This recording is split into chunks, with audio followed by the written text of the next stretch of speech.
आइए सुनिए, देखिए, समझिए सनातन सत्य। जैसी दृष्टि वैसी सृष्टि, दृष्टि विज्ञान। कुदरत, कुदरती रचना एवं कुदरत के कानून से शाश्वत सुख की प्राप्ति। जोधपुर के परम पूज्य महात्मा उपासक प्रोफेसर डॉक्टर सोहन राज तातेड़ के निर्देशन में सनातन सत्य। जैसी दृष्टि वैसी सृष्टि, दृष्टि विज्ञान।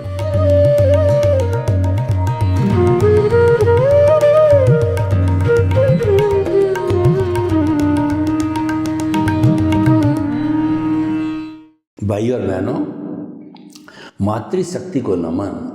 आज हमारा अति उत्तम विषय है करुणा और दया का भेद। करुणा आध्यात्मिक विज्ञान का विषय है। दया जो है वो हमारे सामाजिक और धार्मिक धर्म का विषय है कि हम किसी भी व्यक्ति के प्रति अच्छे भाव रखते हैं, उसको सुधारना चाहते हैं और उसको सहयोग करना चाहते हैं। ये भावना जब आती है तो वो करुणा की भावना और दया की भावना कहलाती है। तो हम पहले दया की भावना का जो है चिंतन करें। हमारा जो मनुष्य जीवन है, मनुष्य समाज में रहता है और मनुष्य एक सामाजिक प्राणी है।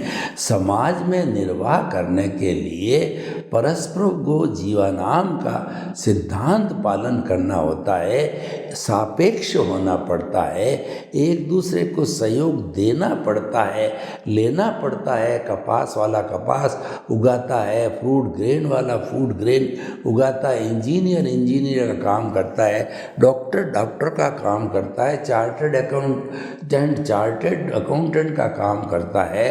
तो सभी मिलकर के समाज की आवश्यकताओं की पूर्ति करते हैं। और अगर कोई एक समाज इंजीनियर लोग जो है वो क्या निरपेक्ष हो जावे तो हम तो समाज को सहयोग नहीं करेंगे, तो उनका भी परिचय नहीं होगा, उनका भी ज्ञान ठप हो जाएगा, उनका जीवन ठप हो जाएगा और समाज के दूसरे तबकों को भी कष्ट होगा।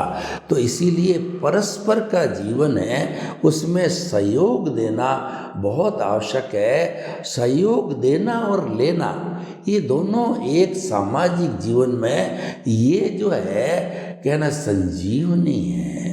और देखिए, जो व्यक्ति अभावग्रस्त होता है तो सामाजिक दृष्टि से अभावग्रस्त व्यक्ति की जो है सेवा करना, उसको सहयोग देना जो है वह दया कहलाती है। जैसे रोटी, कपड़ा, मकान, शिक्षा, चिकित्सा ये हमारी नीड है।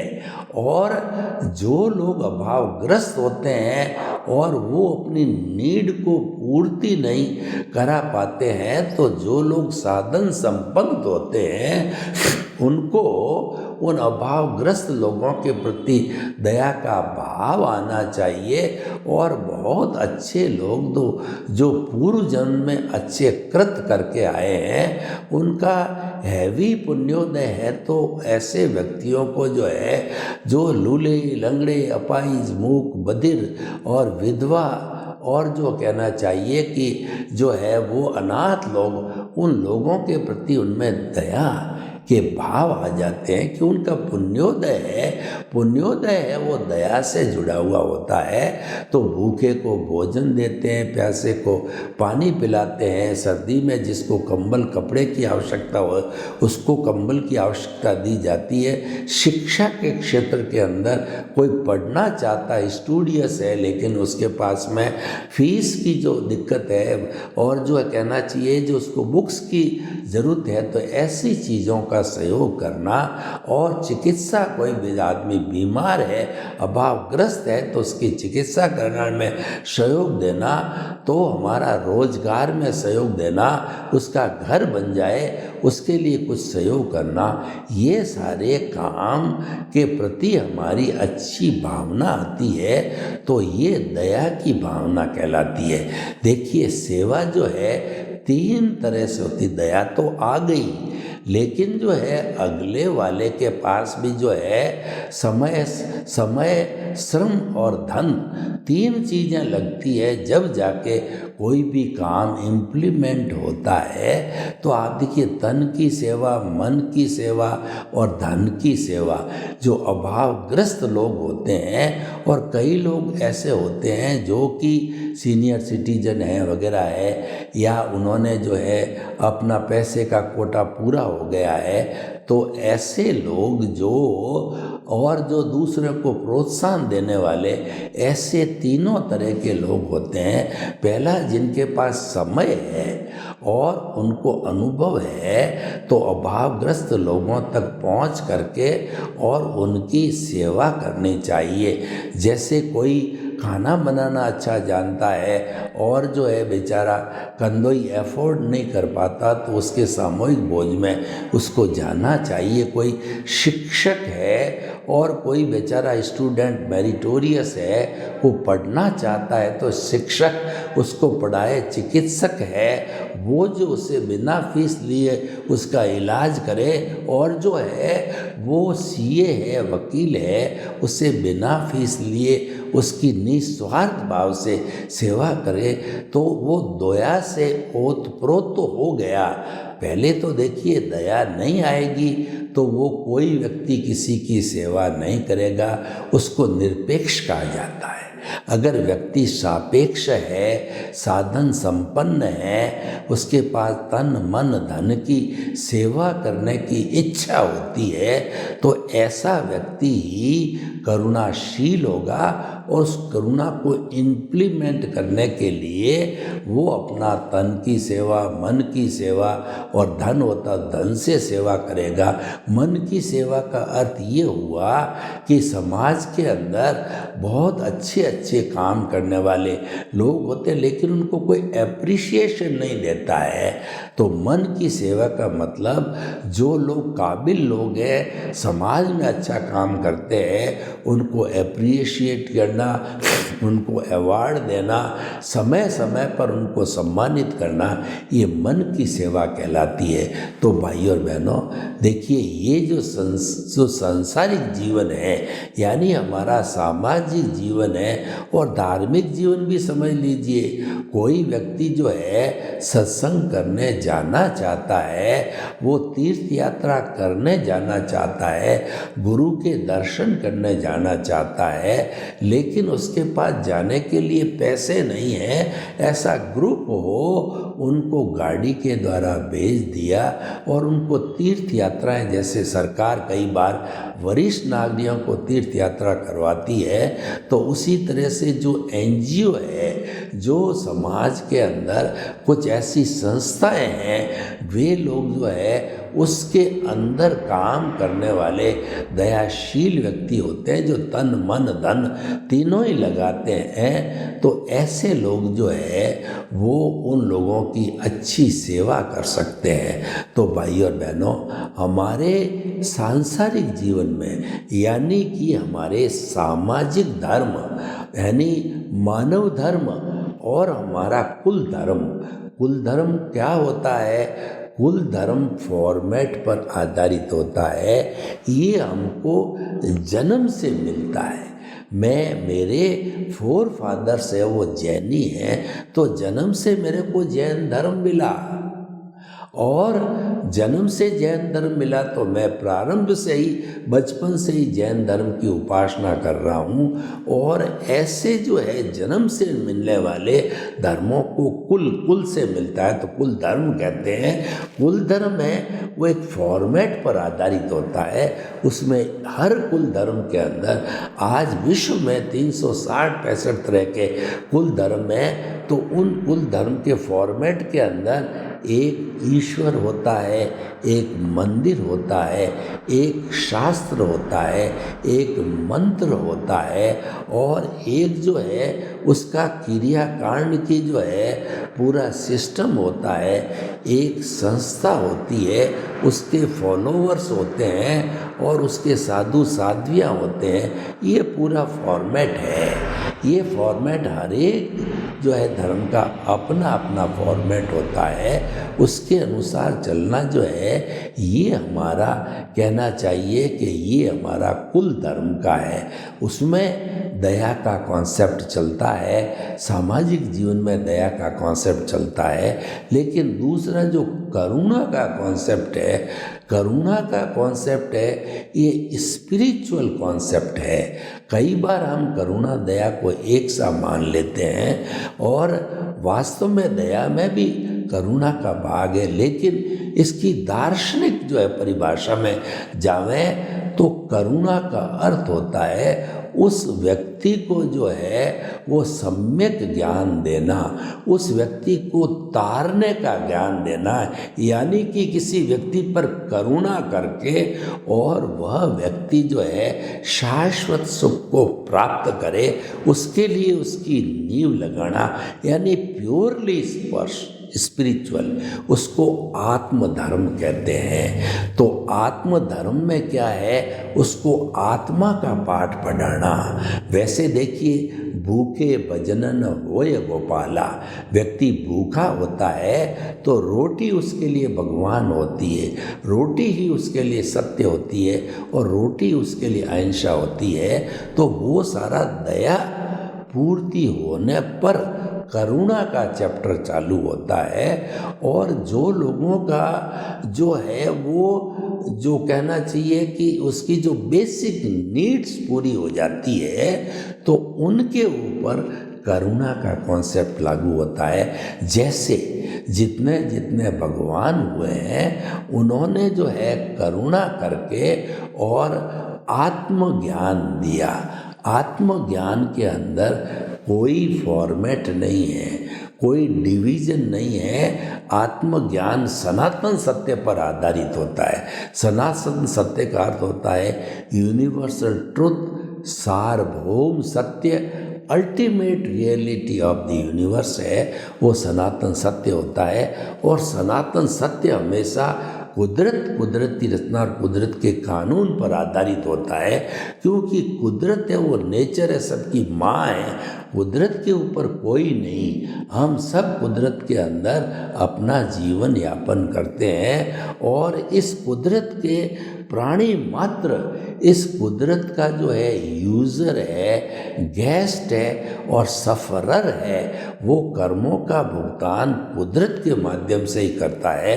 अगर कुदरत न हो तो उसके कर्मों का भुगतान हो नहीं सकता, जो कि असंभव है, क्योंकि as you will so will you the reap, ये कुदरत का कानून है। तो इसके लिए तो कुदरत की आवश्यकता रहेगी, वही संयोग जुटाती है, वही क्रिएटर, ऑपरेटर और डिस्ट्रॉय हम सभी जो है जीवित प्राणियों का।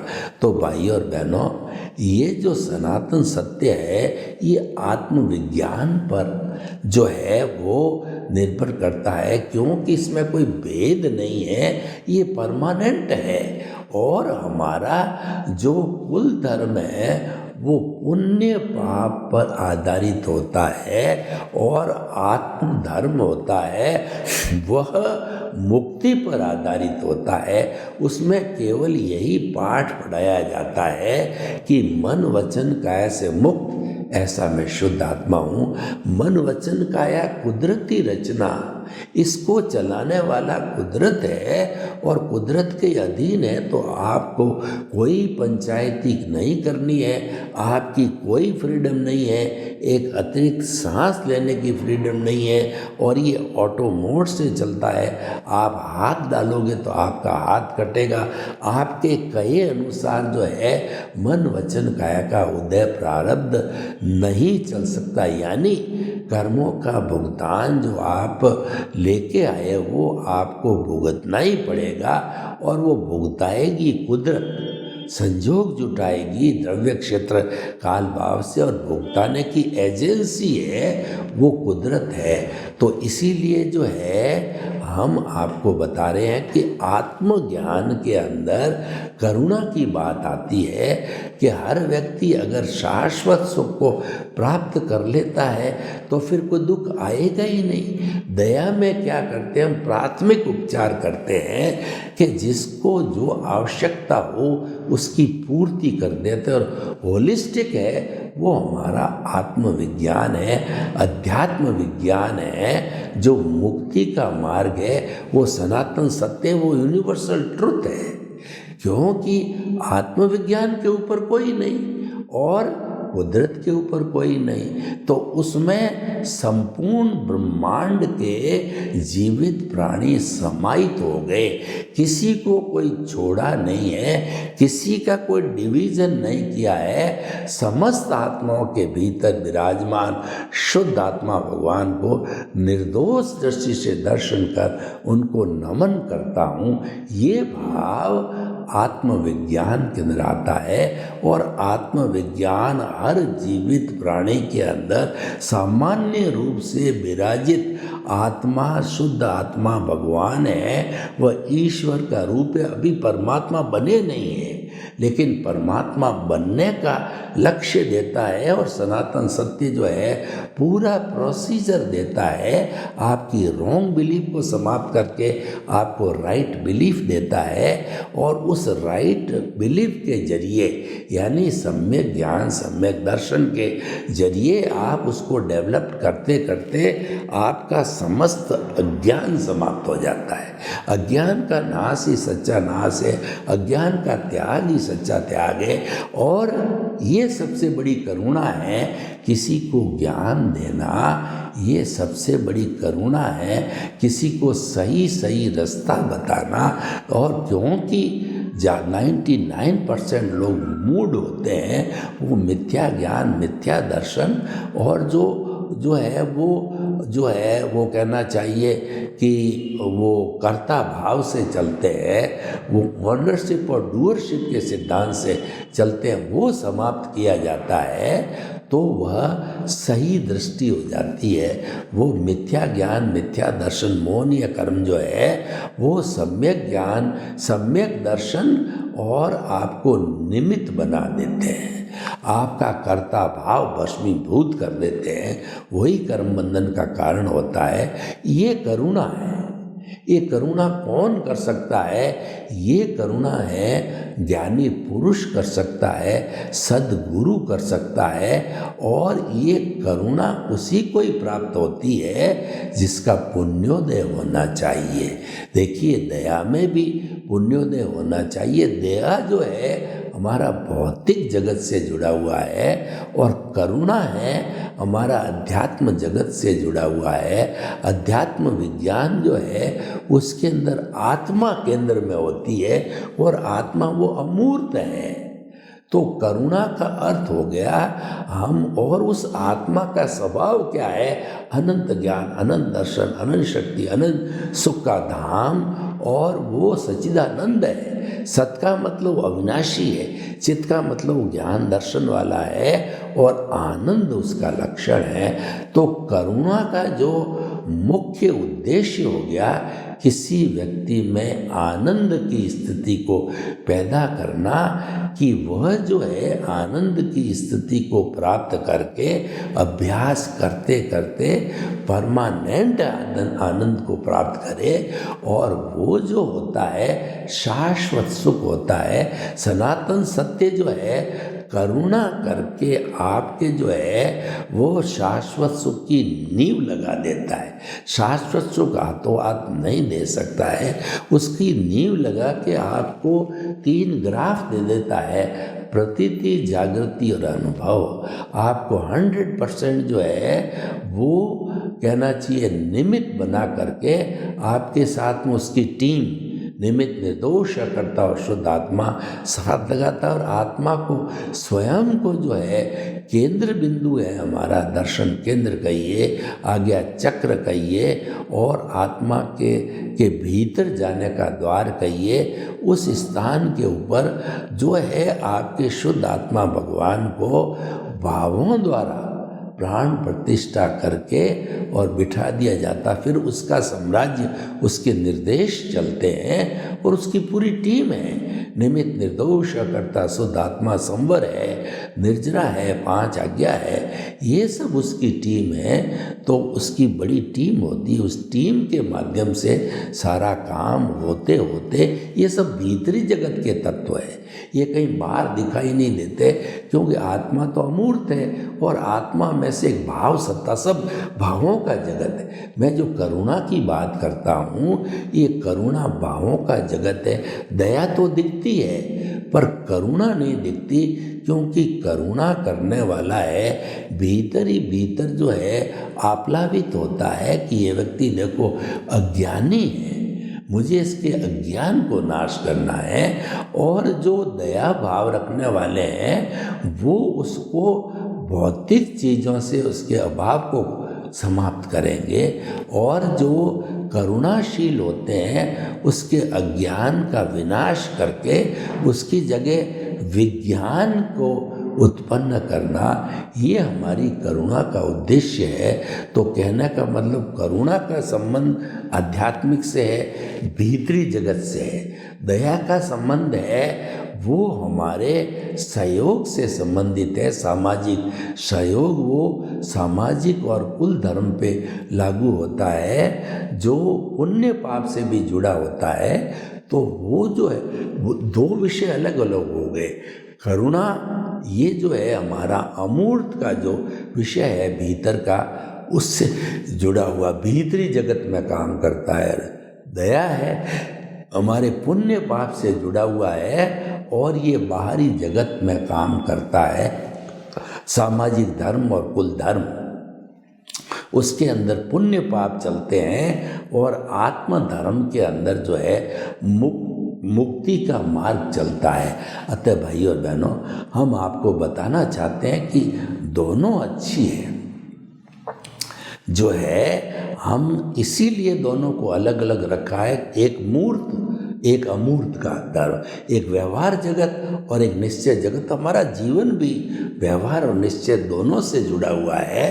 कोई ऊंची साधना करना चाहता है, वो करुणाशील होते हैं, वो करते हैं। सद्गुरु होते हैं, गुरु बिना ज्ञान नहीं मिलता, और जिस पर गुरु की कृपा हो जाती है वो व्यक्ति, जो इसीलिए कहा गया है कि गुरु गोविंद दाऊ खड़े और काके लागू पाँव, बलियारी गुरु आपने और गोविंद दियो बताए।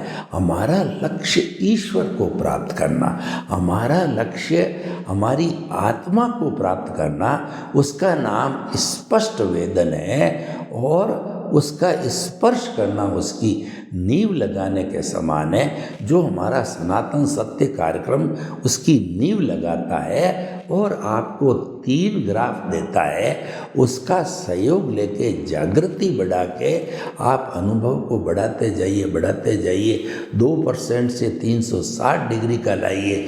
जब टॉप पे तीनों चीज़ें आती, प्रीति का मतलब आपको ज्ञान देते ही सबसे पहले केंद्र में आत्मा को बैठाया जाता है कि ये तुम्हारा भगवान है, ये तुम्हारा पथ दर्शक है, तुम्हें 24 इसको याद रखना है। कोई भी काम करो इसको प्राइमरी रखना है, और फिर आप काम करते रहो। गृहस्थ है तो गृहस्थिया करो, साधु है तो साधु का करो, जो भी अपने अपने पैतृक काम है। क्योंकि हमारा दृष्टि विज्ञान है, वह दृष्टि बदलने की बात करता है, सृष्टि बदलने की बात नहीं करता है। सृष्टि बदलने का क्या अर्थ होता है? तुम अपना धर्म परिवर्तन कर लो, हमारा धर्म ही मुक्ति को ले जाता है। तुम साधु बन जाओ, तुम ये त्याग कर लो, तुम ये त्याग कर लो, तुम ये छोड़ो और ये प्राप्त करो, ये हमारा विषय नहीं है। हमारा विषय तो क्या है कि दिशा बदल दो दशा बदल जाएगी, नज़र बदल दो नज़रिया बदल जाएगा, दृष्टि बदल दो सृष्टि बदल जाएगी। आपने अगर सम्यक ज्ञान सम्यक दर्शन प्राप्त कर लिया तो आप शाश्वत सुख को प्राप्त कर लोगे, उसकी नींव लगा दोगे। और शाश्वत सुख से तो ये तो अंतिम स्थिति है, यानी कि फॉर एवर ऐसा सुख प्राप्त कर लिया कि उसके बाद दुख आता ही नहीं। वर्तमान हमारे जीवन में क्या है, हम सुख और दुख के पर्दे में अनादि अनंत काल से झूलते आए हैं, कभी सुख कभी दुख, कभी सुख कभी दुख।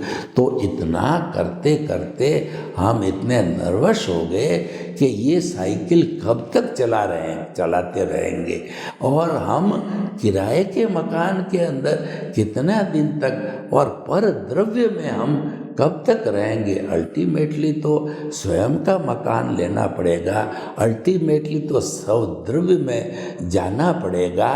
तो उसको जानने के लिए हमारा ये सारा आत्मविज्ञान है, सनातन सत्य कार्यक्रम है, और इसमें कोई भेद नहीं है, क्योंकि जो सिद्धांत होता है वह स्थायी होता है, उसमें व्यू पॉइंट नहीं होता है। और हमारा कुल धर्म होता है उसमें व्यू पॉइंट होता है, सामाजिक धर्म होता है उसमें व्यू पॉइंट होता है। व्यू पॉइंट का अर्थ हो गया हर एक का ईश्वर अलग अलग होता है, हर एक का मंदिर अलग अलग होगा, हर एक का शास्त्र अलग अलग होगा, हर एक का मंत्र अलग अलग होगा, और हर एक का गुरु अलग अलग होगा, हर एक का संप्रदाय अलग अलग होगा, और हर एक का जो है संस्था अलग अलग होगी, हर एक का क्रियाकांड अलग अलग होगा, उपासना विधि अलग अलग होगी। और ये डिफरेंस पूरा फॉर्मेट के अनुसार हर एक का फॉर्मेट अलग होगा। आत्मविज्ञान मीन्स केवल आत्मविज्ञान, सब आत्माएं समान है और उसके द्वारा शाश्वत सुख को प्राप्त करना है। तो हम आत्मविज्ञान का जितना काम करते हैं ये सब करुणा के क्षेत्र में जाता है, और भौतिक अभावग्रस्त को सहयोग करना दया के क्षेत्र में जाता है। सर्वे भवन्तु सुखिनः, सर्वे सन्तु निरामया। लोग के जीवों को सुख मिले, शांति मिले, आनंद मिले, प्रेम मिले, सौहार्द मिले, और सभी हम आत्मज्ञान को प्राप्त करके शाश्वत सुख को प्राप्त करें। आपके प्रति मंगलमान। ओम शांति।